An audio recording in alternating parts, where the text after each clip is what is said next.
어떤 사람이라 할지라도 인생의 생애 중에서 가장 힘들고 어려웠던 그림자 같은 암울했던 침울했던 이런 시기가 있습니다. 여러분은 여러분의 인생 여정 중에서 그때가 언제였습니까? 가장 힘들고 고통스럽고 차라리 내 인생 역사 가운데 이 부분은 없었으면 차라리 좋았을 것 하면서 아마 그런 경험들이 있으리라 생각됩니다.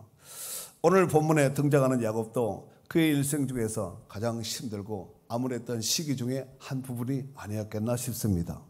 그때가 아마도 형 에서와 이 장자권 문제로 형의 낯을 피하여서 저 북쪽에 밧단 아람 외삼촌 집인 라반의 집에 이제 기거하기 위해서 도망가던 그런 시기가 아니었겠나 싶습니다. 야곱은 밧단 아람으로 가던 중에 베델이라는 곳에서 하룻밤을 유숙하게 됩니다. 그때 하나님께서 야곱에게 나타나셔서 야곱아, 내가 너와 함께 하겠다 이렇게 말씀을 주셨습니다.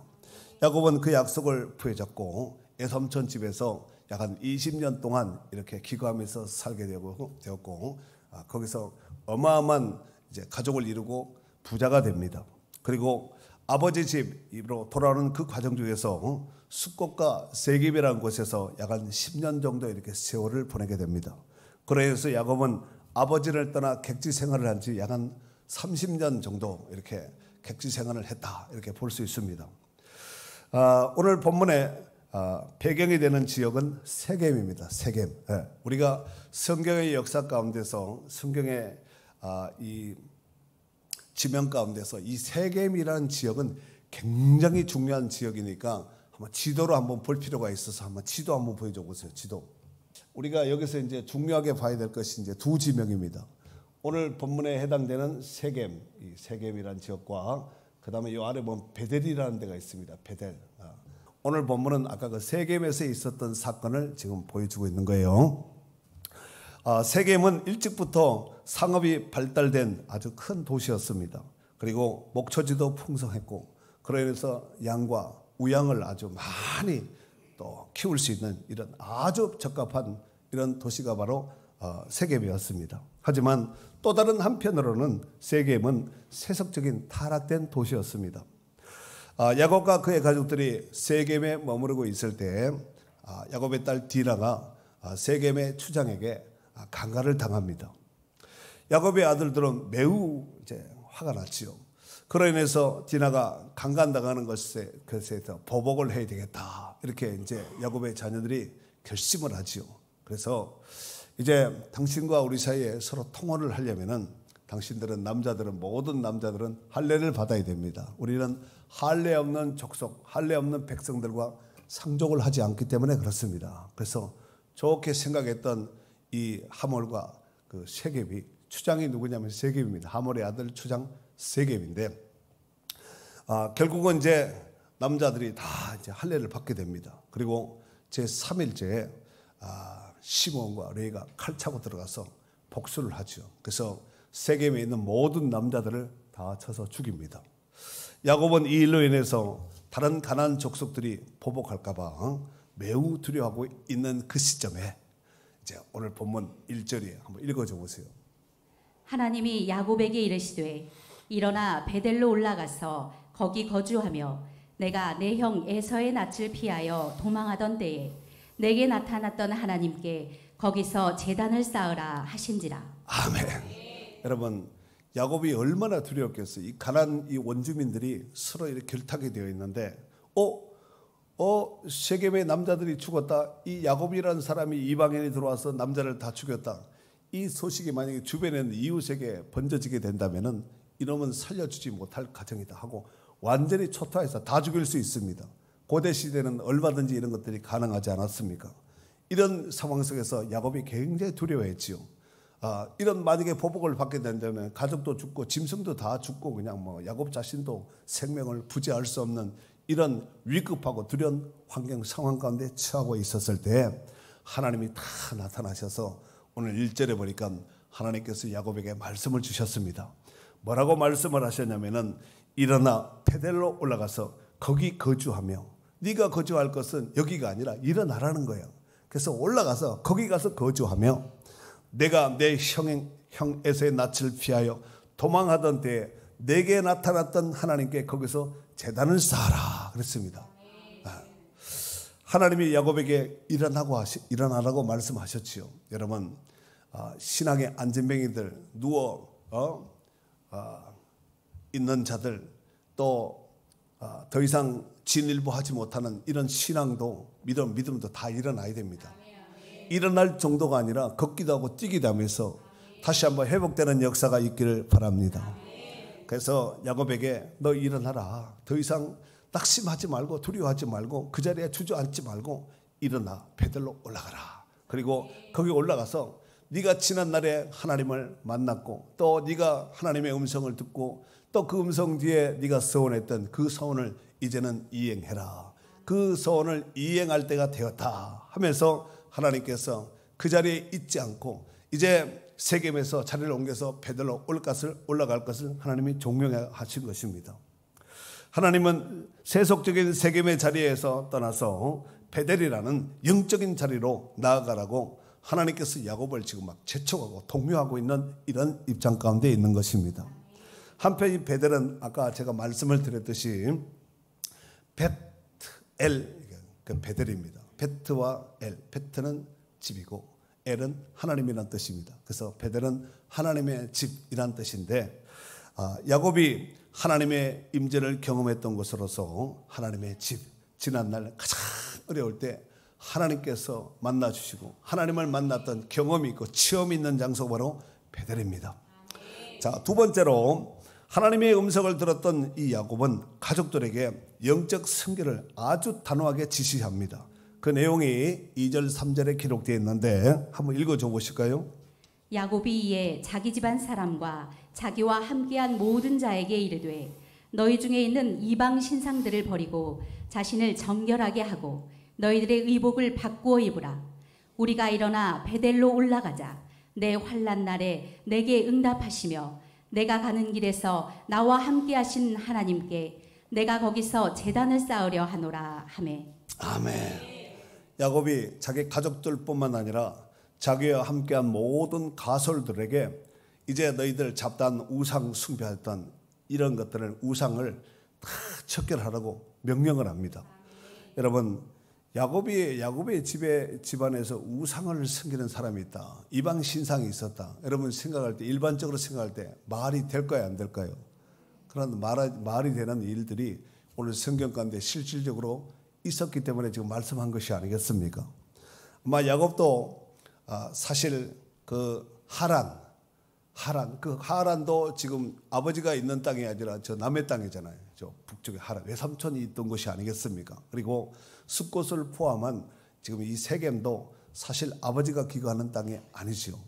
그래서 야곱이 자기 자신도 모르게 이방인들과 자꾸 섞여 살다 보니까 하나씩 자기도 모르게 물들어서 결국은 야곱의 집안 가운데서 이방 신상이 드라민과 같은 이런 풍습 같은 이런 것들이 자연스럽게 흡입됨으로 인해서 스며들므로 인해서 자기도 모르는 사이에 이방화되고 말았다는 것입니다.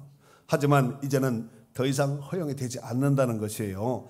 그래서 이제 야곱이 단호하게 결단을 하면서 이제 이방 신상을 버리고 자신을 정결하게 하고 의복을 바꿔 입으라 그러죠. 여러분, 옷을 바꿔 입었다. 결국은 그들이 입고 있는 옷은 입지 말아야 될 옷을 입었다는 것을 알 수가 있습니다. 그렇습니다. 하나님께서 우리가 하나님께로부터 나가게 하나님 앞에 나가고 하나님 앞에 은혜를 덧입기 위해서는 먼저 우리가 자신을 정결하게 하는 것이 굉장히 중요합니다. 여러분, 예배 나올 때도 그냥 쓱 나오는 것과 우리가 하나님 앞에 나가서 예배하지, 그래서 자기 몸, 마음 또 모든 것을 살펴서 이렇게 하나님 앞에 정결한 모습으로 이렇게 드려지는 것은 하나님이 기뻐 받습니다. 허겁지겁 달려와서 시간 땜빵식으로 이렇게 하는 것은 과연 여러분이 만약에 하나님이라면은 그걸 만약에 심패를 감찰하신 하나님이 그런 예배를 과연 어떻게 보실까 한번 생각해 보시길 바랍니다. 그렇습니다. 우리도 하나님께로부터 은혜 받기 위해서는 먼저 선행되어야 될 것이 바로 성결입니다. 정결하게 하는 것이죠. 진짜 우상도 제거해야 되고 마음속에 있는 보이지 않는 우상도 척결해야 됩니다. 그래서 하나님께 나가기 위한 모든 장애물들을 제거해야 됩니다. 장애물들 막 줄줄줄 깔아놓고 가서 자기가 행복하기를 원한다, 잘 가기를 원한다는 것은 굉장히 위험한 발상이 아니겠습니까? 이사야 55장 7절에 보면은 이런 말씀이 있습니다. 악인들은 그의 길을, 불의한 자는 그의 생각을 버리고 여호와께로 돌아오라. 그러면 그가 긍휼히 여기시리라. 우리 하나님께로 돌아오라. 그가 너그럽게 용서하시리라. 그렇습니다. 악인은, 불의한 자는 모든 그 길을, 불의한 것을 버리고 하나님께로 돌아와요. 가지고 오는 것이 아니라 버리고 오라는 거예요. 오늘 이 시간이 바로 그러한 시간이 될 수 있기를 바랍니다. 마지막 세 번째로, 하나님은 믿음으로 결단하는 자와 함께 주신다는 사실입니다. 오늘 본문은 이제 35장인데 그 34장에 보면은 아까도 잠깐 말씀을 드렸습니다만은 야곱의 자녀들이 할례를 받아야 서로 통혼할 수 있다는 이런 제안 속에서 세겜의 남자들은 다 할례를 받습니다. 그리고 할례 받은 지 3일 만에 시몬과 레이가 칼을 차고 들어가서 세겜의 모든 남자들을 죽였기 때문에 세겜 주변에 있는 모든 주민들이 아마 분노가 격발하였으리라 생각됩니다. 어디서 굴러온 돌이 감히 우리 원주민들을 이렇게 큰 피해를, 남자들을 죽이고 씨를 말렸을까 하면서 굉장히 격분하지 않았겠습니까? 그로 인해서 야곱과 그의 가족들은 극단적인 위험 속에서 큰 두려움을 느끼고 있는 이런 상황입니다. 야곱의 가족은 소수에 불과했고 세겜의 주변은 다수였습니다. 야곱과 그의 가족은 전멸 위기 가운데 지금 현재 당면한 것입니다. 바로 그때 하나님께서 야곱에게 착 나타나셔서 오늘 1절같이 이런 말씀을 주신 것입니다. 아무리 하나님께서 1절과 같이 말씀을 주셨다 할지라도 야곱이 만약에 그 말씀을 순종하지 않고 그 말씀에 반응하지 않았고 그냥 죽든지 살든지 죽으면 운명인가 보다, 이렇게 만약에 운명론에 빠져서 그것을 떠나지 않고 그것을 계속해서 고수했다면 그들은 정말로 말대로 그대로 진멸될 수밖에 없었을 것입니다. 그런데 야곱이 그의 가족과 가솔들에게 아주 그냥 단호하게 의지를 표명해서 명령합니다. 너희 가운데 있는 모든 우상을 척결하고 또 의복을 갈아입고 자신을 정결하게 하라. 이 말에 그들이 모두가 다 동의했고 순종함으로 인해서 결국은 그들이 가지고 있던 이방 신상들, 이 모든 것들을 다 긁어서 가지고 와서 상수리 나무 아래에 묻고 자신들을 정결하게 하고 의복을 바꿔 입었습니다. 여기서 상수리 나무라 하면은 엘인 하나님을 상징하는 거예요. 상수리 나무는 하나님이다 이렇게 해석하면 안 되고 상수리 나무는 하나님을 상징하는 나무예요. 그래서 이제 가지고 있던 모든 우상을 상수리 나무 아래 묻지요. 여러분, 우리의 가지고 있던 모든 것들을 십자가 앞에 내려놔야 됩니다. 하나님 앞에 내려놓음으로 회개하는 상태라고 볼 수 있습니다. 그래서 자신을 정결하게 하고 옷을 갈아입고 하나님 앞에 바로 굳게 서므로 해서 믿음의 결단 속에서 그들이 출발하게 되죠. 아버지가 있는 저 아래 부엘세바를 향해서 출발합니다. 그런데 신기하고 희한하고 이상한 일이 발생되었습니다. 한번 5절 한번 읽어줘 보세요. 그들이 떠났으나 하나님이 그 사명 고을들로 크게 두려워하게 하셨으므로 야곱의 아들들을 추격하는 자가 없었더라. 아멘. 자, 모든 것을 척결하고 그들이 이제 출발했습니다. 출발을 하죠. 그런데 하나님이 그 사명 고을들로 크게 두려워하게 하셨다는 거예요. 하나님이 개입하신 거예요. 그랬더니 야곱의 아들들을 추격하는 자가 없었다 그랬습니다.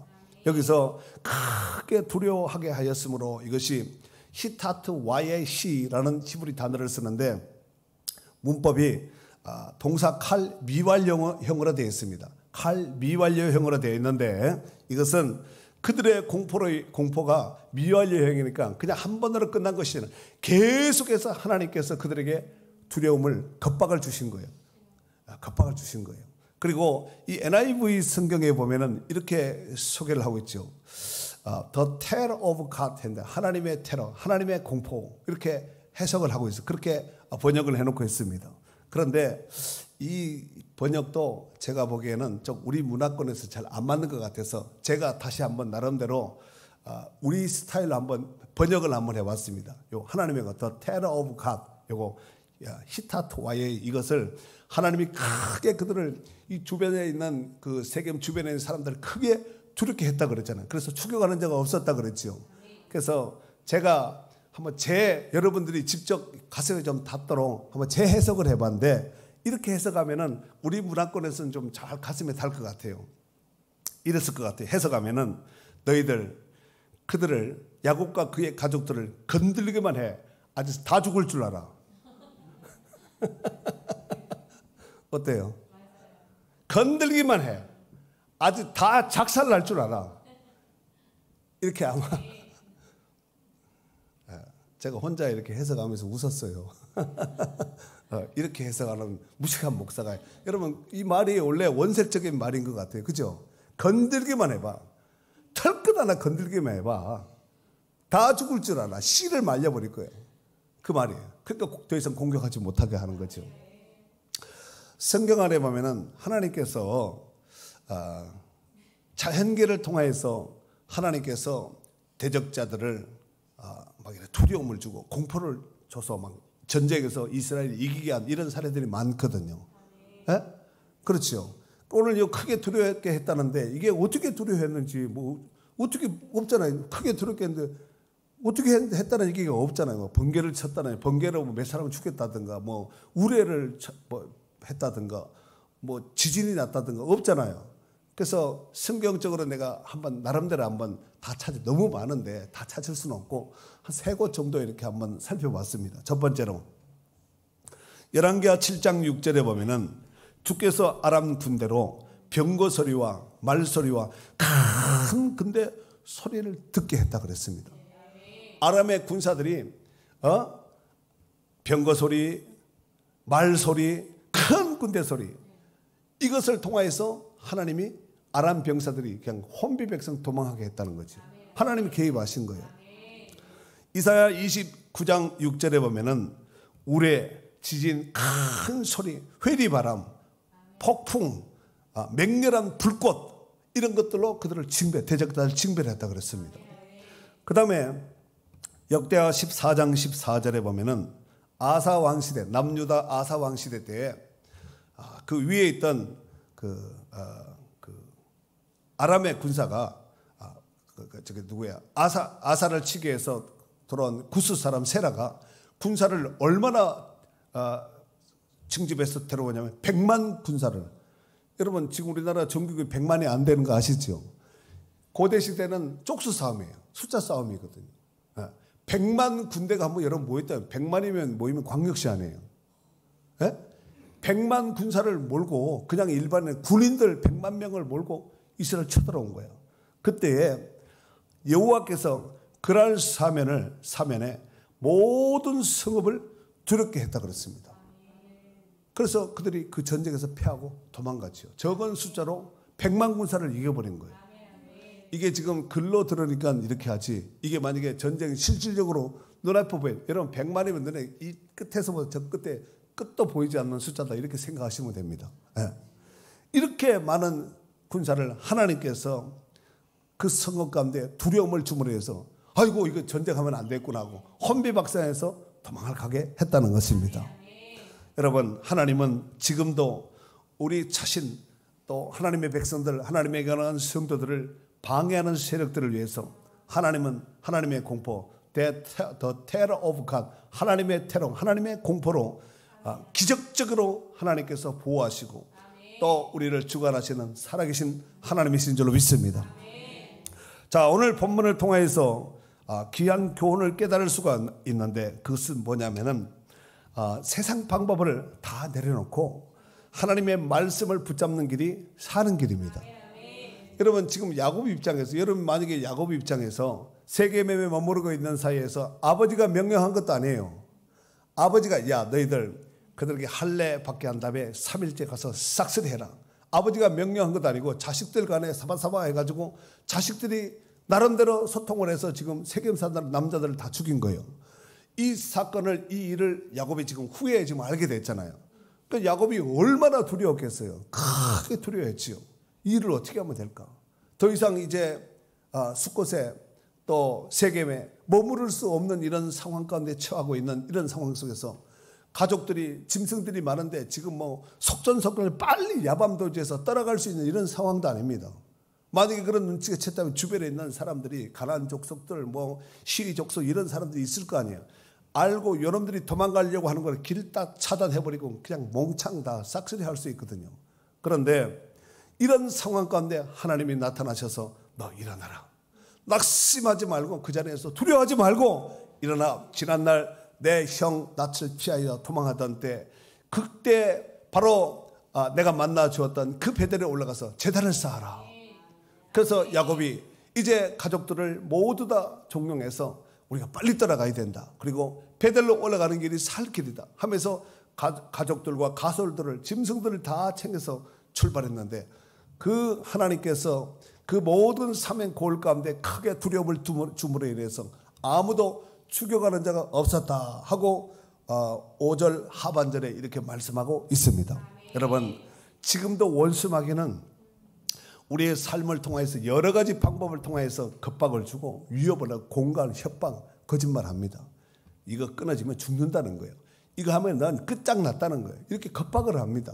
여러분, 우리는 주의 음성을 크게 들어야 됩니다. 사단의 음성, 주변으로부터 일어난 환경의 음성을 크게 들으면 죽습니다. 낙심할 수밖에 없습니다. 그래서 하나님이 뭐라고 말씀하시는가 그 사인만 받으면 되는 거예요. 아멘. 하나님은 그렇게 결단하고 하나님만 의지하는 자들을 반드시 붙잡아 주시고 보호하시고 광야의 세계를 열듯이 실험 방법으로 그들을 이끌어내실 줄로 믿습니다. 시편 139편 17절에 보면은 하나님이여 주의 생각이 내게 어찌 그리 보배로우신지요. 그 수가 어찌 그리 많은지요. 사람은 외통수 아니면 한둘밖에 안 됩니다. 방법이 문제를 해결할 수 있는 방법이 그리 많지 않습니다. 하나님의 수는 헤아릴 수 없이 많습니다. 그러니까 세상 사람들이 다 안 된다 할지라도 하나님이 된다 하면 그쪽을 택해야 됩니다. 하나님이 된다 하면 되는 줄 알고 가야지. 안 되면 어떻게 하지? 이런 말 하면 안 돼요. 이거 이래 하면 안 돼요. 네. 잠언 16장 25절에 보면은 어떤 길은 사람이 보기에 바르나 필경 사망의 길이 있다는 거예요. 사람이 봤을 때 요 길을 가야지 요렇게 해야지 되는데 반드시 요렇게 해야 되는데 요 길밖에 없다는 거예요. 그러나 그 끝은 필경 사망의 길이 있을 수가 있다는 거예요.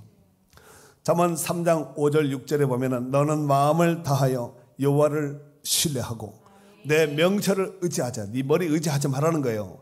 너는 범사의 그를 인정하. 너는 범사 모든 상황 속에서도 하나님을 인정하라는 거예요.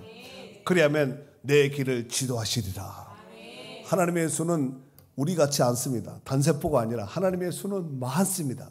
어찌 그 수가 그리 많은지요. 헤아릴 수 없는 수. 기가 막힐 방법으로 하나님께서 뚫어내시고 이끌어내시고 살려내시고 보호하시고 주관하시고 역사하여 주실 줄 믿습니다. 사랑하는 성도 여러분, 모든 성도들은 나름대로의 베델을 가지고 있습니다. 여기서 베델이라 하면은 처음 하나님을 만나 회개하고 예수님을 믿음으로 받고 구원받은 그 은혜 받은 그 어떤 루트와 경로라고 볼 수 있는데, 이를테면은 기도하던 중에 하나님 앞에 응답을 받았던가, 기도하던 중에 성령 충만을 받고 은사를 받았다든가, 또 하나님께로부터 특별한, 이거는 하나님이 주신 것이야, 할 수 있는 것, 이건 우리 머리에서 나올 수 없고 하나님이 주신 것이야, 이런 어떤 간증들. 그 다음에 위기 속에서 또 하나님 앞에 부르짖었을 때 하나님이 응답하셨던 것이나, 죽을 병에 걸렸는데 정말 죽을 수밖에 없는 사고와 질병 속에서도 하나님이 고쳐주시고 하나님이 건져주신 것, 이 모든 것은 우리에게 있어서 베델이다, 이렇게 생각하시면 좋을 듯 싶습니다. 하나님은 지금도 베델의 은혜를 잊고 사는 자들을 지금도 우리 가운데 초청하고 계신다는 사실입니다. 전에는 주일 예배뿐만 아니라 모든 예배에도 참석해서 은혜 받겠다고 앞자리에 지키기 위해서, 앞자리에 앉기 위해서 미리 시간 전에 달려나왔던 이런 자가 이제는 주일 예배도 지키는 것이 어려워서 전전긍긍하는 거예요. 전에는 하루를 시작하면서 피곤한 와중에서도 새벽기도 참석해서 하루 일과를 새벽에 기도하면서 시작하면서 주의 음성을 듣고 시작했던 자가 이제는 피곤하다고 바쁘다고 새벽 기도는 전설의 고향이 된 이런 분들도 많습니다. 전에는 11조를 포함한 모든 헌금 드리는 것도 인색하지 않고 아깝지 않고 정말 먼저 헌신 차원했던 자가 이제는 전과 같지 않는 이런 베델의 은혜를 잃은 자는 없습니까? 전에는 각종 봉사도 솔선수범해서 자원했던 자가 이제는 옛 이야기, 옛날에 내가 좀 했지, 옛 이야기로 치부해버리고 베델의 은혜가 정말 영 아련한 추억 속에 있었던 이런 분들은 혹여나 없습니까? 요한계시록 2장 4절 5절에 보면은 하나님께서 소아시아 7교회 가운데서 그 가운데 에베소 교회를 향해서 이런 말씀을 하셨습니다. 그러나 너를 책망할 것이 있나니 너의 처음 사랑을 버렸느니라. 그러므로 어디서 떨어졌는지를 생각하고 회개하여 처음 행위를 가지라. 만일 그리하지 아니하고 회개하지 아니하면 내가 네게 가서 내 촛대를 그 자리에서 옮기리라. 촛대가 옮겼다. 하나님의 영광을 옮기겠다는 말입니다. 그 영광이 계속 머물러 있어야 되는데 오히려 더 시간이 해가 가고 시간이 가면 갈수록 빛나는 영광이 되어야 되는데 하나님이 촛대를 옮겨버리겠다는 거예요. 여러분 너무 늦었다고 생각하지 말고 하나님께서 은혜 주시고 하나님께서 감동 주시고 오늘 내게 하나님께서 내 문을 탕탕탕탕 두드리면서 이 감동으로 하나님께서 주신 말씀은 순종을 해야 돼요. 여러분 죄인이 살 수 있는 길은 오직 뭐밖에 없을까요? 회개밖에 없습니다. 죄인이 살 수 있는 유일한 길은 오직 회개밖에 없습니다. 버티고 뭐 견뎌봤자 소용없습니다. 아무 의미 없는 짓거리를 하는 거예요. 가시채로 뒷발질하는 것과 똑같습니다. 그러니까 죄인이 살 수 있는 길은 뭐라? 회개밖에 없어요. 여러분 하나님은 우리가 죄인인 걸 아시잖아요. 우리가 죄 잘 짓는다는 죄의 체질을 가지고 있다는 것을 아세요. 그래서 이기라고 성령을 부어주시는 거예요. 은혜를 주시는 거예요. 그 은혜로 그 힘으로 하나님의 공급한 힘으로 죄를 이기고 선하게 믿음으로 살려고 이렇게 하는 것이 아니겠어요? 하나님이 그런 은혜를 주셔야지 하는 것이지 처음서부터 나는 의인은 없습니다. 하나님이 은혜 주셔야지만 살 수 있고 할 수 있게 되는 줄 믿습니다. 비박이란 말 들어보셨죠? 비박. 산에서 텐트를 사용하지 않고 지형지물을 이용해서 하룻밤을 보내는 이것이 비박이라 하는데 산악인 엄홍길 씨 아시죠? 잘 아시나요? 근데 그 친구는 아니고 동생인데 박무택이라고 이 사람은 1969년생인데 2004년도에 죽었습니다. 얼마 못 살았죠. 히말라야 칸첸중가를 등반하던 중에 비박을 해야 되겠다. 그래서 그들은 8,000고지에서 암벽을 타던 중이었는데 더 이상 기력도 날도 어둡고 해서 이제 줄을 타고 줄에 매달려서 엉덩이만 살짝 얼음에 걸쳐서 잠을 자야 되는 거예요. 그런데 완전 탈진 상태죠. 더 이상 땡길 힘도 없고 8,000m까지 올라갔는데 내려오면 얼마나 아까워요. 거의 다 이제 고지가 저기가 보이는데 그래서 로프를 의지해서 엉덩이만 얼음 빙벽에 기대고 이제 하룻밤을 보내야 되는 거예요. 얼마나 눈보라가 부르죠. 바람이 막 불지 않았겠어요. 히말라야 8,000고지 이상이면은 웬만한 사람은 날아갈 거예요. 그런데 잠을 자면 안 되는 거예요. 잠을 자면 둘 다 얼어 죽습니다. 그래서 5초에서 7초 간격으로 서로 이름을 부르는 거예요. 야, 무태가 자지 마라. 그랬더니 무태기가 형 앉아요. 형도 자지 마세요. 5초에서 7초 간격으로 조금 있다가 무태가 자냐? 형 앉아요. 형도 자지 마세요. 밤새도록 5초에서 7초면은 밤새도록 서로가 서로를 깨우는 거예요. 그래서 필사적으로 죽지 않으려고 그때 잠들어 버리면은 둘 다 얼어 죽는 거예요. 거기서. 여러분 이 땅에서 그리스도인의 삶은 마치 비박하는 산과 같다라고 볼 수 있습니다. 영적인 잠을 자면 안 됩니다. 영혼의 잠은 곧 사망의 잠입니다. 죽었다는 얘기예요. 시편 13편 3절에 보면은 이런 말씀이 있습니다. 여호와 내 하나님이여 나를 생각하사 응답하시고 나의 눈을 밝히소서. 두렵건대 내가 사망의 잠을 잘까 하오며 그랬습니다. 이 시인이 두려워한 것은 내가 사망의 잠을 잘까. 여러분 그 히말라야 8,000고지에서 자매는 둘 다 동태돼서 얼음처럼 동태되는 거예요.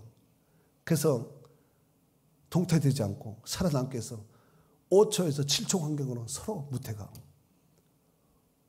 홍길형 자지 마세요. 서로 자지 말라고. 서로 히말라야 그 눈부라치는 캄캄한 밤에 서로 이름을 불러가면서 서로를 깨웠다는 거예요. 육신의 잠도 잠들면 얼어 죽습니다. 거기서. 영적인 잠을 잔다면 얼어 죽을 것이 영원히 끝나버립니다. 그러므로 우리는 서로가 서로를 향해서 이름을 부르면서 깨워야 됩니다. 구역장님 자지 마세요. 구역장 뭐라 그러겠어요? 아무개 성도리, 아무개 집사님 나 안 자니까 집사님도 자지 마세요. 서로 자지 맙시다. 졸면 죽는 거예요. 날마다 서로를 깨우면서 광야 같은 믿음의 여정을 잘 통과해서 정말 지난날 하나님께서 은혜 베풀어 주셨던 그 흔적이 있는 스티그마타라 그러죠. 흔적이 있는 그 베델에 올라가야 됩니다. 야곱이 베델에 올라가서 엘 베델이라는 제단을 쌓지요. 엘 베델. 베델의 하나님이라는 뜻이지요. 그곳에 가서 30년 만에 돌아와서 엘 베델은 제단을 쌓습니다. 하나님, 내가 30년 만에 왔습니다. 30년 만에 왔습니다. 하나님 이렇게 지난날에 약속하셨던 그 약속을 지켜서 내가 하는 길에 하나님 지켜주시고 먹을 것 마실 것 입을 것 거할 집을 주고 진것 살 수 있게 해주신 하나님 아마 감개무량하면서 엘 베델의 제단을 쌓았으리라 생각됩니다. 여러분 다시 돌아오는 자들에게 엘 베델의 제단은 특별한 의미가 있는 것입니다. 여러분 우리가 생각 속에 또 때로는 신앙이 실질적으로도 신앙을 떠나서 믿음을 떠나서 하나님을 떠나서 세상의 탕자같이 살 수 있는 이런 사람이 지금도 우리 주변에 많습니다. 다시 돌아와야 됩니다. 그것에 머물러 있으면 그 두려움이 끊임없이 잠식하고 두려움과 공포 속에서 살 수가 없습니다. 하나님께 돌아오는 것만이 평안과 기쁨을 주고 하나님이 보호하시는 그 보호의 손길 아래 돌아와야 되는 거예요. 탕자가 아버지 집 나갔을 때 자기 생각으로는 맞는 것 같지만 오답이었습니다. 아버지 집에 돌아왔을 때 결국은 그 아버지 집에서 영원한 안식과 또 보호를 받지 않습니까? 우리는 하나님의 집으로 하나님의 전으로 하나님의 은혜 있는 곳으로 와야 됩니다. 우리의 모습 형편 이 모습을 보고 하나님께서 하는 것이 아니라 우리의 마음 중심을 보는 거예요. 어떻게 이 모습을 가지고 뭐라도 좀 들고 가야지. 그때 어마어마하게 들고 왔는데 그거 다 어떻게 했냐고 물으면 뭐라고 대답할 거냐고. 옷이라도 좀 제대로 입고 옷 괜찮습니다. 내 모습 이대로 오면은 하나님께서 하나님이 입히시고 여러분 탕자가 돌아왔을 때 자기가 뭐 한 거 있나요? 아버지가 다 준비한 거 옷 갖다 입히고 바지 끼워주고 송아지 잡아주고 신발도 신기고 아버지가 다 해준 거 아니에요? 그냥 돌아오면 되는 거예요.